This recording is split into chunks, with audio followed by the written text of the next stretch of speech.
Once upon a time, in a very big village, there lived a wealthy man named Chief Omenka.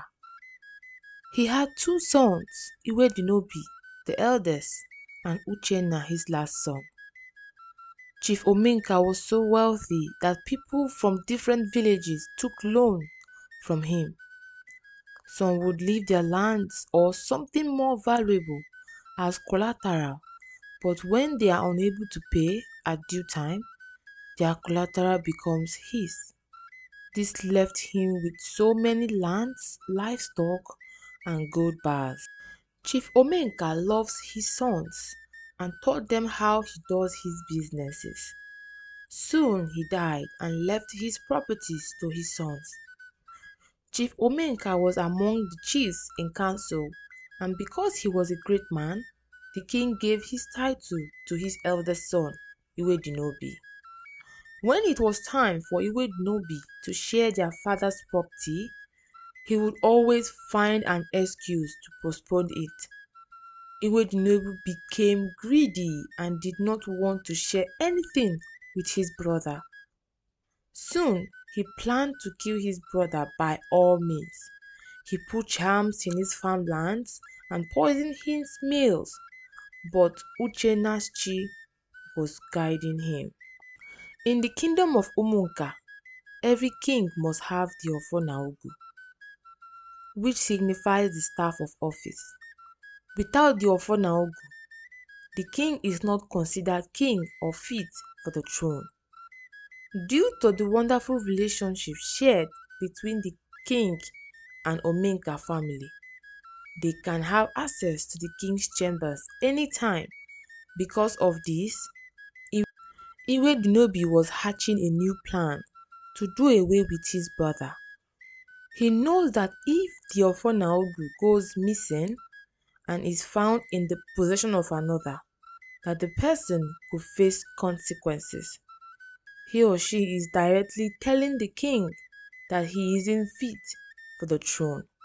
It's either he or she is buried alive or banished from the kingdom forever to become an Osu, meaning an outcast. One evening, there was a meeting in the palace, but Iwedinobi exempted himself from it with the excuse that he had to do something important. He went to the king's chambers and took the king's staff of office and went home. The next day, when he was sure Uchenna had gone to farm, he sneaked in and hid it under his bed and left. He was so contented with himself. Then he said, sooner or later, the king will need his Ofonaugu, and when he discovers it's missing, Uchenna will be in deep trouble, and my aim will be accomplished. Few days has passed, and neither the king or Uchenna had noticed anything.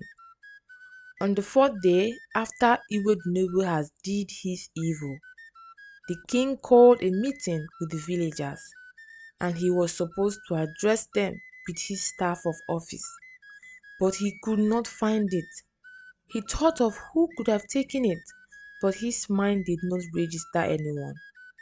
I don't allow strangers to my chambers. Who among my chiefs would do this? But no one came to mind. So he sent out the village town crier to inform the villagers about the king's missing staff of office. The town crier went out hitting his drum to attract the attention of people. The king's Ofonaugu has gone missing from his chambers.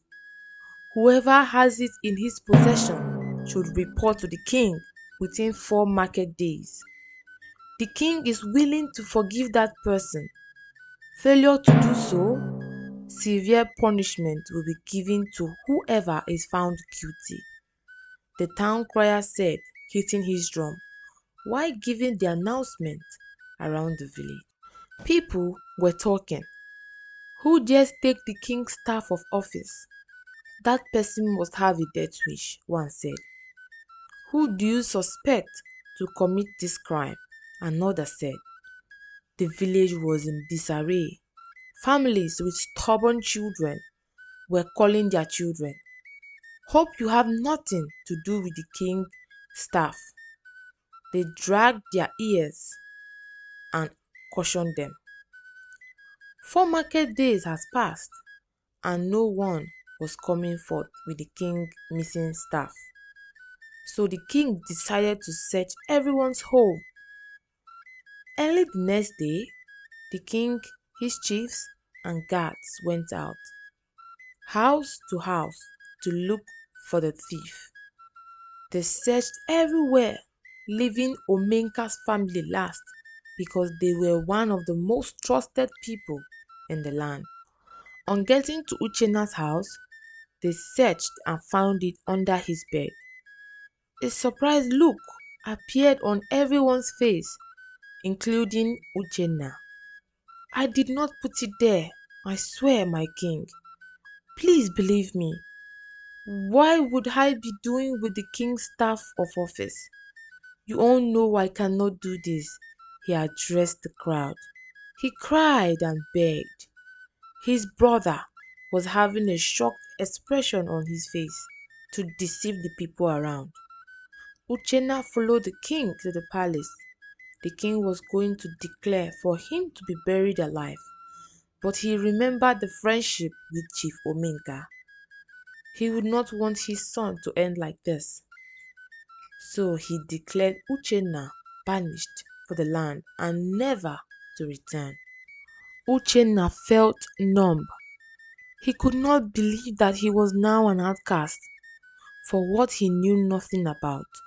He went to his house, took some of his clothes and money he had saved during the years, and left. His brother did not even bid him farewell. He thought his brother was angry with him. Unknowingly, Iwedunobi was silently rejoicing. Uchenna traveled 7 kingdoms away from his former home until he got to where he liked. When he reached the kingdom of Amafo, he met their king. The king asked him who he was. He said, "I am Uchenna. I am a sojourner. I'm looking for a land where I can build a house to stay." The king had suspicions that he was an Osu. He refused to say anything about himself or where he was from.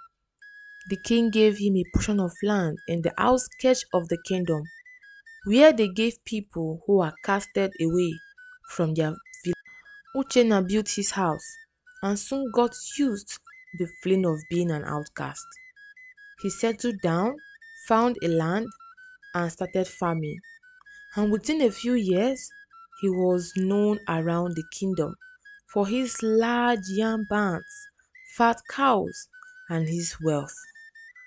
Women admired him for his handsomeness and wealth, but none of them would want to pursue a relationship with him because anyone that married him will automatically become an Osu. In the Igbo culture, an Osu means an outcast, and an Amadi means a true-born, a son of the land. One day, Uchenna was going to the market when a young beautiful girl greeted him with a smile on her face. He was surprised. The girls around his side did not greet him. He answered her and continued on his way. Onyinye is a very beautiful girl from a good family. She sometimes helps her mother to sell her goods in the market whenever she is not busy. She has been watching Uchenna for some time. He is so handsome and gentle and hardworking too, and she often thinks about other amazing characters he might have. Whenever she thinks about him, she smiles and blushes to herself. She likes him, and she was sure of that, but does not know how to go about it. She had heard some of the girls talking about him and how they would have pursued him if he wasn't an outcast. Onyinye knows about the Amadi and Osu things. She doesn't know why such laws exist. She was surprised when he answered her greetings. His smile is so beautiful. Onye was feeling butterflies in her stomach. The feeling she has whenever she thinks about him. She wants to go to the market every day so she can see him. This was suspicious to her mother. Onyinye never likes going to the market to help her. Uchenna was surprised that a beautiful girl greeted him. He had never seen her around. Her beautiful face, smooth voice, and shy smile made him smile to himself.